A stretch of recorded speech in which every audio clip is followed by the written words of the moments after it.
उनके पास गोलियां नहीं है। वह परखने के लिए एक चाल चलता है। वह सीधा एक गार्ड के सामने जाता है, उसकी बंदूक अपनी ही ओर मोड़ देता है और ट्रिगर दबा देता है, और सचमुच बंदूक खाली निकलती है। बस यहीं उनकी हिम्मत दोगुनी हो जाती है। फिर भिड़ंत शुरू होती है। हाथों में जो मिलता है लाठी, लोहे के टुकड़े, उन्हीं से लड़ाई। खून बहता है, चीखें गूंजती हैं, लेकिन कोई पीछे नहीं हटता। आखिरकार वे जेल सेक्शन तक पहुंच जाते हैं। वहां एक अजीब नजारा उनका इंतजार कर रहा होता है। कैदी छोटे छोटे बक्सों में जमे हुए, जैसे बर्फ में कैद जिंदगियां। इन्हीं में नामगुंग और उसकी बेटी योना भी है। दोनों क्रोनल नाम की खतरनाक ड्रग के आदी। नामगुंग सौदा रखता है। हर दरवाजा खोलने के बदले उसे 2 क्रोनल चाहिए। कर्टिस मान जाता है, क्योंकि उसके लिए अब सबसे बड़ा मकसद है किसी भी तरह इंजन तक पहुंचना। दरवाजा खुलता है। अगले हिस्से से सीधी धूप अंदर गिरती है। पीछे खड़े लोगों के चेहरों पर पहली बार रोशनी पड़ती है। कोई आंखें बंद कर लेता है, कोई रोने लगता है। गिलियम बाहर देखता है। चारों तरफ बस बर्फ ही बर्फ।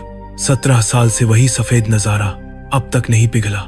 एक पल को उम्मीद डगमगाती है। वो लोग अगले डिब्बे में पहुंचते हैं, जहां प्रोटीन बार बनाए जाते हैं। कर्टिस मशीन के अंदर झांकता है और वहीं रुक जाता है। अंदर हजारों कॉकरोच है। उन्हें पीस कर ही ये बार बनते हैं, वही बार जो पीछे के लोग पिछले 17 साल से खाते आए हैं। कर्टिस का गला सूख जाता है। सच बहुत गंदा और कड़वा है, पर यही सच है। वो समझ जाता है, मगर अभी कुछ नहीं कहता, क्योंकि मिशन बड़ा है। इंजन तक पहुंचना ज्यादा जरूरी है। कर्टिस को उस अनजान आदमी का एक और संदेश मिलता है। वाटर मतलब पानी वाले सेक्शन पर कब्जा करो, क्योंकि पानी ही असली ताकत है।